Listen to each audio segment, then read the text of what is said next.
Sejam todos muito bem-vindos a mais um vídeo aqui em nosso canal Buscai no Livro do Senhor. Eu sou o Gabriel Oliveira e é um prazer muito grande estar aqui com vocês uma vez mais, compartilhando da Palavra de Deus. Se você ainda não é inscrito, inscreva-se em nosso canal e ative também o sininho das notificações para que você fique por dentro de todo o nosso conteúdo. Em Hebreus capítulo 5, versículo 9, diz a Bíblia que Jesus é a causa da eterna salvação para aqueles que lhe obedecem. Na Almeida Revista e Atualizada diz que Jesus é o autor da salvação para todos aqueles que lhe obedecem. Infelizmente, muitos crentes têm um entendimento errado a respeito da salvação. Eles acham que vão para o céu por causa do seu esforço próprio, por causa das suas boas obras, por causa da sua obediência, por causa da sua consagração a Deus. Não estou dizendo que essas coisas não têm o seu lugar na vida cristã, mas precisa ficar muito claro na nossa mente que não é por causa disso que nós vamos para o céu. A Bíblia não diz que a minha obediência a Cristo é o que causa a minha salvação. A Bíblia não diz que a minha obediência aos princípios da palavra de Deus é a autora da minha salvação. O texto de Hebreus 5:9 diz claramente que Jesus é o autor da salvação para aqueles que lhe obedecem. Ou seja, quem me salva é Jesus e não a minha obediência a Jesus. Isso deve ficar muito claro na nossa cabeça. A salvação é uma iniciativa de Deus e não uma iniciativa humana. Em Filipenses 1:6, a Bíblia fala claramente que aquele que em nós começou a boa obra há de completá-la. Diz, aquele que começou foi uma iniciativa de Deus e não do homem. A W. Tozer, no seu livro A Procura de Deus, ele vai falar a respeito da graça preveniente, que basicamente significa a graça que vem antes. Ele mostra que Deus é sempre a causa primeira na nossa salvação. O que isso quer dizer? Eu ouço muitas pessoas dizendo, se você der um passo para Deus, Deus dará 2 passos para você. Mas na verdade, a Bíblia nos mostra que foi Deus quem começou a boa obra. Foi Deus quem deu o primeiro passo. O primeiro passo quem dá não é o homem, e sim Deus. Em Romanos 3 diz claramente que o homem não busca a Deus. Então o homem só pode ser salvo se Deus o buscar primeiro.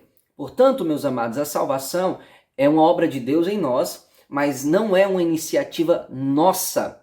É uma iniciativa de Deus.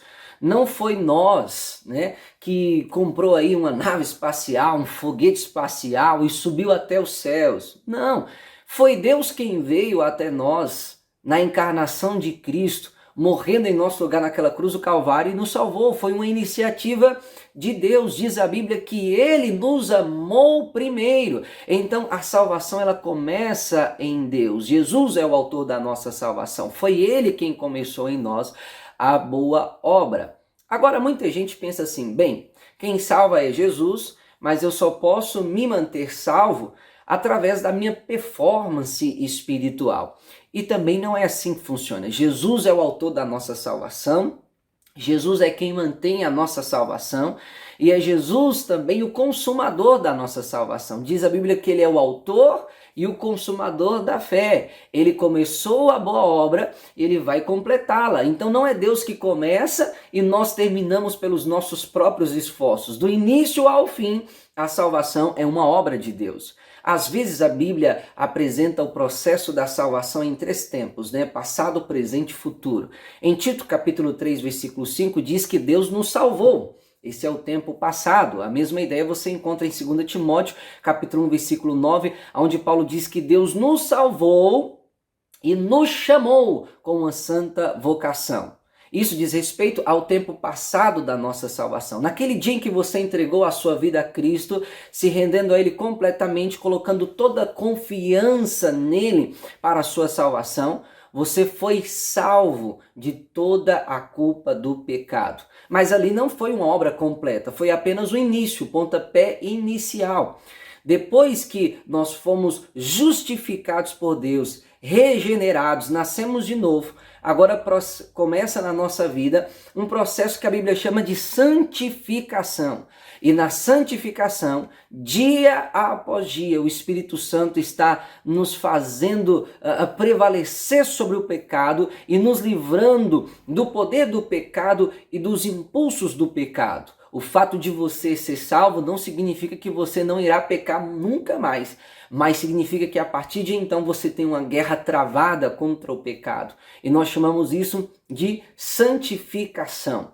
Mas a Bíblia também nos mostra que um dia nós chegaremos em um estado de perfeição, em que nós não iremos mais pecar, quando nós tivermos corpos glorificados e estivermos em um estado perfeito lá no céu. Esse será o tempo futuro da nossa salvação. Em 1 Pedro, capítulo 1, versículo 5, Pedro diz que em nós se cumprirá a salvação que há de se revelar, apontando para o futuro nos últimos tempos. Diz ali 1 Pedro capítulo 1, versículo 5. Então chegará o tempo, meus amados, em que Deus nos salvará completamente do poder do pecado e da presença do pecado. É claro que na eternidade o paraíso perdido no Éden será restituído, só que no céu será muito melhor do que no Éden, porque no Éden Adão podia pecar e podia não pecar. Lá no céu nós poderemos apenas não pecar. Jamais nós violaremos o mandamento de Deus e a vontade de Deus, como diz o hino 422 da harpa cristã. Então, para resumir isso, Deus nos salvou da culpa do pecado, Deus está nos salvando dia após dia do poder do pecado e Deus ainda nos salvará da presença do pecado. Esse é o processo da salvação no passado, no presente e no futuro. E do início ao fim, essa é uma obra de Deus e não uma obra humana. Aquele que em vós começou a boa obra há de completá-la. Jesus é o autor e também o consumador da fé. Portanto, a salvação inicia-se em Deus, ela é mantida em Deus e ela se completa em Deus. Nós não temos nenhuma glória nisso,